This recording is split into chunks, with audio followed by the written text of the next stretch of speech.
Matriz de requisitos legales y responsabilidades.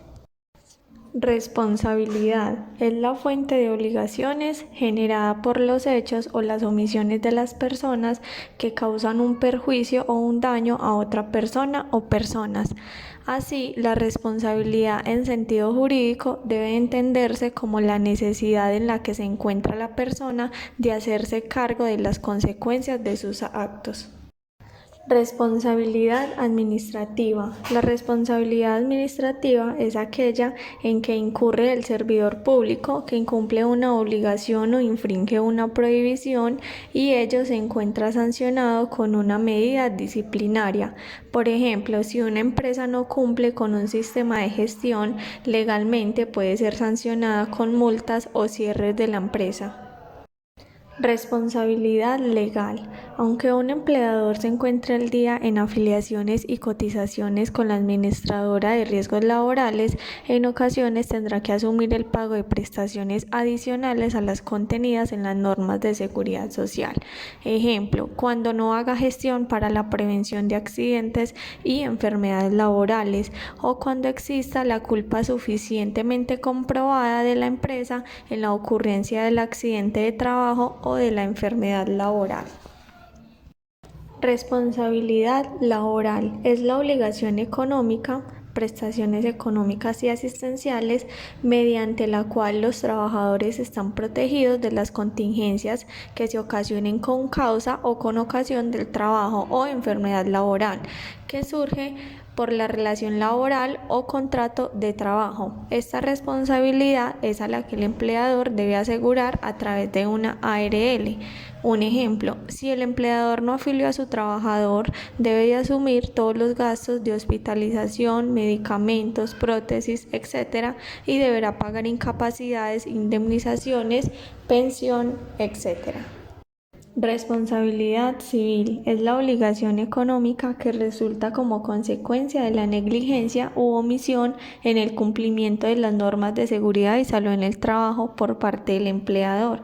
El empleador incurre en culpa por negligencia. Se puede presentar por el incumplimiento de obligaciones del empleador, como por ejemplo el no desarrollo de un programa de seguridad y salud en el trabajo o no suministrar los EPP a sus trabajadores. Responsabilidad penal. Al presentarse un accidente de trabajo por culpa del empleador, surge una responsabilidad penal por las lesiones o el homicidio del trabajador. La persona que obligue o permita que el trabajador desarrolle sus labores y dichas labores puedan generar lesiones, omitiendo todas las normas de seguridad, observaciones y recomendaciones hechas por el trabajador o el área de seguridad y salud en el trabajo, pueden ser privados de su libertad como consecuencia de un proceso penal. La responsabilidad penal es asumida directamente por el causante del accidente, ya sea el gerente, el jefe inmediato, el supervisor o un compañero de trabajo. Matriz de requisitos legales, ¿qué es? Es la compilación de los requisitos normativos exigibles a la empresa acorde con las actividades productivas, las cuales dan los lineamientos normativos y técnicos para desarrollar los sistemas de gestión, ya sea de seguridad y salud en el trabajo, ambiental o calidad, la cual deberá de actualizarse a medida que sean emitidas nuevas disposiciones aplicables. M&M establece un procedimiento para la identificación de esta normatividad aplicable, la elaboración y la actualización de la matriz de requisitos legales, el cual consiste en las siguientes actividades. Identificación de los requisitos legales vigentes. ¿Cómo se logra? Consultando periódicamente las páginas web de los Ministerios de Salud y Protección Social, Ministerio del Trabajo, Ministerio de Ambiente y Desarrollo Sostenible, Ministerio de Comercio, Ministerio de Transporte, Superintendencia de Industria y Comercio, Superintendencia de Economía Solidaria, Superintendencia de Puertos y Transporte, la DIAN, entre otros.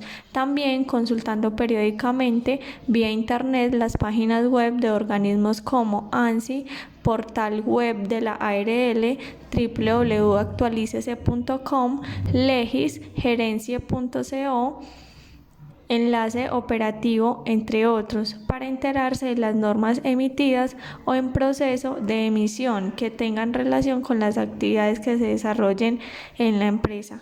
También se mantiene comunicación con la ARL y los asesores o los intermediarios de seguros y otros para enterarse de las novedades de la legislación aplicable en la empresa. 2. Revisión de los requisitos legales vigentes. Cada vez que se genere un cambio mediante una consulta a las fuentes mencionadas, el responsable debe actualizar la matriz de requisitos legales inmediatamente. Evaluación del cumplimiento de requisitos. Los responsables o líderes de procesos realizarán la verificación del cumplimiento de la matriz de acuerdo a la frecuencia establecida en cada ítem. Se debe verificar la existencia de actualización del registro asociado al ítem y asimismo si cumple o no con el requisito. En el campo fecha de evaluación se debe colocar la última fecha en la que fue evaluado el ítem. En el campo evidencia del cumplimiento se debe de hipervincular la evidencia real, sea documento o archivo, del cumplimiento o describir la ubicación real de este archivo. En el campo observaciones colocar alguna novedad que se haya presentado en la evaluación. Semestralmente se realizará según un plan de auditorías, un informe o seguimiento a los procesos, la revisión al cumplimiento del presente procedimiento. También en caso de incumplimiento de algún ítem, para este se debería realizar un plan de acción necesario para el cumplimiento de este y asimismo los responsables de su ejecución y su fecha de cierre. En esta diapositiva podemos encontrar un ejemplo de matriz de requisitos legales. En este ejemplo podemos evidenciar la fecha de elaboración, la fecha de actualización y el responsable de esa actualización. En clasificación debemos de marcar si el requisito me cumple generalmente o específicamente. Tenemos la norma, el año de emisión de esa norma, la disposición que regula, el artículo que me aplica, la descripción de ese artículo. Si tengo evidencia de cumplimiento debo especificar cuál es el responsable de esa evidencia y si tengo los planes de acción actualizados o no y el campo de observaciones. Muchas gracias.